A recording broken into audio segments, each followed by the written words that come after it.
ಓಂ ಸೂರ್ಯನಾರಾಯಣಾಯ ನಮಃ. ನಿತ್ಯಭಕ್ತಿ ಕಾರ್ಯಕ್ರಮಕ್ಕೆ ಸುಸ್ವಾಗತವನ್ನು ಕೋರುತ್ತಾ ಇಂದು ಸೂರ್ಯಗ್ರಹಣ ಸಂಭವಿಸ್ತಾ ಇದೆ. ಶನಿ ಭಗವಾನರ ಸ್ಥಾನ ಪಲ್ಲಟ ಆಗ್ತಾ ಇದೆ. ಅಮಾವಾಸ್ಯ ತಿಥಿ ಇವು ಮೂರೂ ಕೂಡ ಒಂದೇ ದಿನ ಬಂದಿರತಕ್ಕಂತಹದ್ದು. ಹಾಗೆ ಶನಿ ಭಗವಾನರ ಒಂದು ಸಂಚಾರ ಫಲ, ಸೂರ್ಯಗ್ರಹಣ, ಅಮಾವಾಸ್ಯೆ ಮೂರೂ ಸಹ ಒಂದೇ ದಿನ ಬಂದಾಗ ಇಂತಹ ಪರ್ವಕಾಲ ಅಂತೀವಿ, ಶುಭ ಕಾಲ ಅಂತ ಹೇಳ್ತೀವಿ, ಒಳ್ಳೆಯದಾಗ್ತಕ್ಕಂಥದ್ದು. ಏಕೆ ಅಂತ ಹೇಳಿದ್ರೆ ಇಂದು 29ನೇ ತಾರೀಕು ಅಂದರೆ ಶನಿವಾರದ ದಿನ ನಮಗೆ ಸೂರ್ಯಗ್ರಹಣ ಸಂಭವಿಸ್ತಾ ಇದೆ. ಆದರೆ ಭಾರತಕ್ಕೆ ಇದು ಭಾಗಶಃ ಸೂರ್ಯಗ್ರಹಣ. ಆದರೆ ಇದು ಭಾರತಕ್ಕೆ ಗೋಚಾರ ಇಲ್ಲ, ಆಚಾರ ಇಲ್ಲ. ನಾವು ಯಾವಾಗಲೂ ಅಷ್ಟೇ ಗ್ರಹಣ ಅಂತ ಗೊತ್ತಾದಾಗ ಅಥವಾ ನಮಗೆಲ್ಲಾದರೂ ನಮ್ಮ ಹಿರಿಯರು ಕುಟುಂಬದಲ್ಲಿ ಯಾರೋ ಒಬ್ಬರು ತೀರ್ಕೊಂಡಿದ್ದಾರೆ ಅಂದಾಗ ತಕ್ಷಣವೇ ಅವರಿಗೆ ಆತ್ಮಕ್ಕೆ ಶಾಂತಿ ಸಿಗಲಿ, ಒಳ್ಳೆಯದಾಗಲಿ, ಈ ಥರ ಎಲ್ಲ ಹೇಳ್ಕೊಳ್ತೀವಲ್ಲ. ಅದೇ ರೀತಿ ನೋಡೋಕ್ಕೆ ಹೋದಾಗ ಸೂರ್ಯಗ್ರಹಣ ಸಂಭವಿಸ್ತಾ ಇರತಕ್ಕಂಥ ಸಮಯಕ್ಕೆ ಸ್ವಲ್ಪ ನಾವು ಪ್ರಾರ್ಥನೆಗಳನ್ನು ಅಥವಾ ಪ್ರೇಯರ್ ಕ್ಯಾನ್ ಚೇಂಜ್ ಫೇಟ್ ಅಂತೀವಿ, ವಿಧಿಯನ್ನು ಕೂಡ ಬದಲಾಯಿಸುತ್ತೆ. ಹಾಗಾಗಿ ಇಂದು ಸೂರ್ಯಗ್ರಹಣ, ಅದರ ಜೊತೆಗೆ ಶನಿ ಭಗವಾನರು ಕುಂಭರಾಶಿಯಿಂದ ಮೀನರಾಶಿಗೆ ಹೋಗ್ತಾ ಇದ್ದಾರೆ. ಇದನ್ನು ನಾವೇನು ಹೇಳ್ತೀವಿ, ಶನಿ ಭಗವಾನರು ಕುಂಭರಾಶಿಯಿಂದ ಮೀನರಾಶಿಗೆ. ಇನ್ನು ಕುಂಭರಾಶಿಯವರಿಗೆ ಈಗಾಗಲೇ 2.5 ವರ್ಷ ಒಂದು ಶನಿ ಭಗವಾನರ ಒಂದು ಅಥವಾ 7.5 ಮುಗಿದಿದೆ. ಈಗ ಅವರಿಗೆ 5 ವರ್ಷ ಪ್ರಾರಂಭ ಕೂಡ 5ನೇ ವರ್ಷ ಪ್ರಾರಂಭ ಆಗಿರುತ್ತೆ. ಇನ್ನು ಈ ಒಂದು ಮೀನರಾಶಿಯವರಿಗೆ ಈಗಾಗಲೇ 2.5 ವರ್ಷ ಮುಗಿದು ಅವ್ರಿಗೆ 5 ವರ್ಷಕ್ಕೆ ನಾವು ಹೊರಟಿರ್ತೀವಿ. ಇದೆಲ್ಲವನ್ನು ಗಮನಿಸಿ ನಾವು ಈಗ 2.5 ವರ್ಷ ಗಮನಿಸಿ ನೋಡೋಕ್ಕೆ ಹೋದಾಗ ಕುಂಭರಾಶಿಯವರಿಗೆ, ಮೀನರಾಶಿಯವರಿಗೆ ಹಾಗೆ ಮೇಷರಾಶಿಯವರಿಗೆ ಈಗಾಗಲೇ 7.5 ನಡೀತಾ ಇರುತ್ತೆ. ಇನ್ನು ಈ ಒಂದು 7.5 ಶನಿ ಭಗವಾನರು ಆ ರಾಶಿಗೆ ಇವತ್ತಿನ ಸಹ ಬರ್ತಾ ಇರ್ತಕ್ಕಂಥ ಸಂದರ್ಭದಲ್ಲಿ ನಾವು ಗಮನಿಸಿ ನೋಡೋಕ್ಕೆ ಹೋದಾಗ ಈಗಾಗಲೇ ಅಲ್ಲಿ ರವಿ ಗ್ರಹ ಇದೆ, ಬುಧ ಗ್ರಹ ಇದೆ, ಶುಕ್ರ ಗ್ರಹ ಇದೆ, ರಾಹು ಗ್ರಹ ಇದೆ. ಆಮೇಲೆ ಪೂರ್ವಾಭಾದ್ರ ನಕ್ಷತ್ರದ ಮುಖೇನ ಗುರುವಿನ ಮನೆಗೆ ಬರ್ತಾ ಇರ್ತಕ್ಕಂಥದ್ರಿಂದ ಯಾವಾಗಲೂ ಅಷ್ಟೇ ರಾಹು ಮತ್ತು ಶನಿ ಇಬ್ಬರೂ ಸೇರಿದಾಗ ಪೆಟ್ರೋಲ್ ಮತ್ತು ಬೆಂಕಿ ಇರುತ್ತೆ.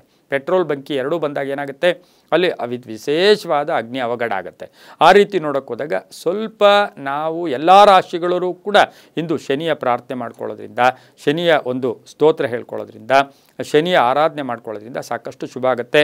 ಹಾಗೆ ಗ್ರಹಣ ನಮ್ಮ ದೇಶಕ್ಕಿಲ್ಲ. ಗ್ರಹಣ 2 ಗಂಟೆ 20 ನಿಮಿಷದಿಂದ 6 ಗಂಟೆ 13 ಸಂಧ್ಯಾಕಾಲದ ತನಕ ಗ್ರಹಣ ಇರುತ್ತೆ. ಈ ಗ್ರಹಣ ಕೆನಡಾ ಇರ್ಬೋದು, ಪೋರ್ಚುಗಲ್ ಇರ್ಬೋದು, ಸ್ಪೇನ್ ಇರ್ಬೋದು, ಐರ್ಲ್ಯಾಂಡು, ಫ್ರಾನ್ಸು, UK, ಜರ್ಮನಿ, ಉತ್ತರ ಅಮೇರಿಕಾ, ಯುರೋಪ್ ಕಡೆ ಮಾತ್ರ ಈ ಗ್ರಹಣ ಸಂಭವಿಸ್ತಾ ಇದೆ. ಈ ಒಂದು ಮೀನರಾಶಿಯಲ್ಲಿ ರಾಹುಗ್ರಸ್ತ ಸೂರ್ಯಗ್ರಹಣ ಸಂಭವಿಸ್ತಾ ಇರತಕ್ಕಂಥ ಸಂದರ್ಭಕ್ಕೆ